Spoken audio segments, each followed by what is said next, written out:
Hello, I'm Tony De La Rosa, and for this edition of Keeping Faith, we're at Westwood Presbyterian Church here in West Louisville, Kentucky. According to recent demographics, 25% of the black male population are considered missing from this community.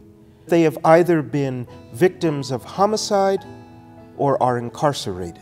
And the struggle is real. We struggle against racism and oppression. We struggle against police brutality, against isolation economically, under-education, underemployment.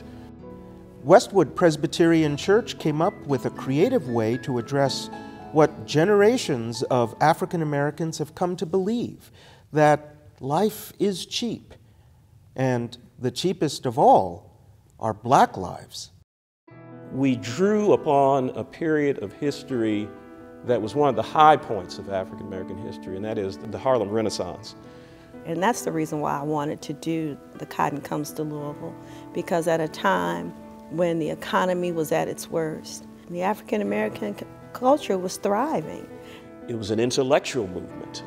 Poets had begun to give expression to the African American plight, like Langston Hughes. We did talk about racial problems of today and in the 20s, but the main focus was the 20s because in the Cotton Club, the performers, the African American performers, couldn't go in through the front door, and they couldn't come in to watch their own people perform. The poem he read was Let America Be America Again, and it was so appropriate for the time because the poem just talks about being black in this country and being quote unquote free. But are we truly free? You look at that Harlem Renaissance, undeniably artists like Duke Ellington will forever live in the minds and hearts of people, both white and black. And so here we are now, still in the midst of yet another horrific time in our life where we're losing lives. But there's an opportunity to still find something good to celebrate. The Presbyterian Church, U.S.A. is taking specific action to confront the societal and racial issues facing our black communities. A pilot initiative comes out of an action approved by the 222nd General Assembly in Portland, Oregon. The Assembly called for the church to support pilot programs to assist African American males in 5 cities, including Baltimore, where the General Assembly will meet in 2020, Charlotte, Cleveland, New York, and Pittsburgh. This has been a high-profile news story across the country for the last couple of years, and for the church to remain inert, for the church not to respond, just is unconscionable.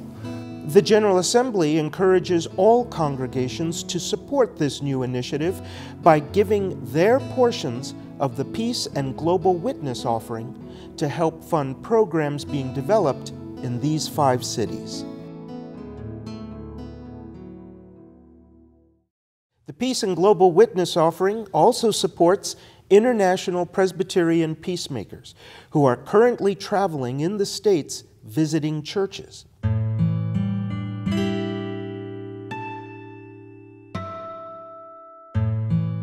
I will be talking about the situations of conflict in my country and what as women we have done. So we organize visits of groups of women from one community to the warring community, and we ask ourselves, why are we fighting? We look at the issues and we agree that we are not going to fight anymore. We are teaching our women on Christian-Muslim relationships so that they can understand one another. So I'm hopeful that if we continue with the work, we can bring about peace. Living under occupation is not easy, and it's not normal. It's causing the Palestinians to see God as a God who takes sides, as a God who does not care for us and who is allowing us to be suppressed. While God is not like that, because the true God, when Christ was on earth, he was always with the oppressed. He was always with the marginalized. And that's what we're asking churches to do, to be also, to follow Christ's Christ's image and to Christ-like in not forgetting the oppressed.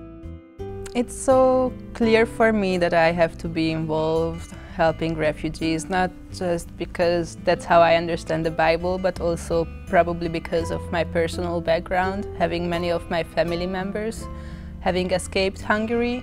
In the summer when we had the crisis, we would receive little mail packages with notes of kindness from U.S.A students, for example. And all these things mean so much and remind us in difficult times that we are together. I think this opportunity of being here, it's allowing me to know more about the U.S., to bring my experience as a Cuban, and especially now that our two countries are starting a new moment in this relationship, we can all use our small powers to contribute to a better understanding in our two countries. Meanwhile, your gifts to the One Great Hour of Sharing helped bring peace to those impacted by recent catastrophic flooding in Louisiana. From out of nowhere, water started coming in the house, but then the hardwood floors started popping up. My neighbor's grandson came to get his grandparents with a boat, and he took us too. By this time, my brother and his wife picked us up and took us to their house. We spent the night with them, only to wake up Sunday morning and his neighborhood was flooding. So it was kind of like we experienced flooding twice. Yes.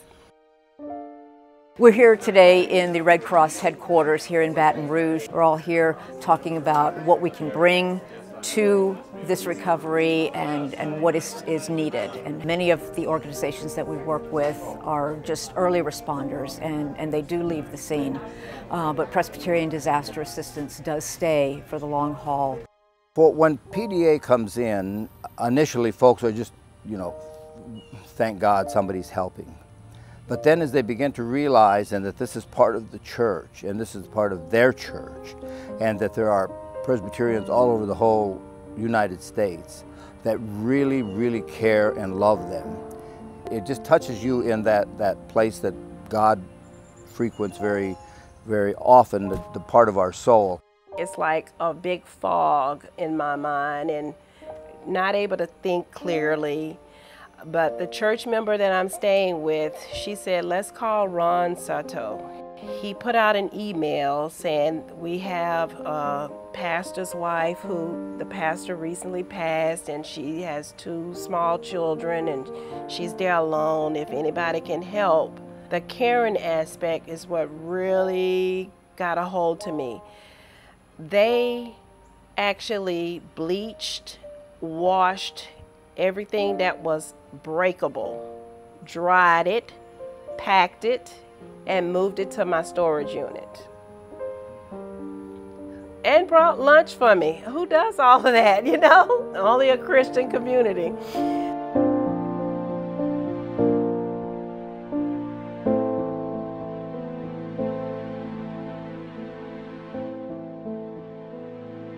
Thanks for joining us and for keeping faith. And may the peace of the risen Christ be with you as we engage in Presbyterian mission to transform the world.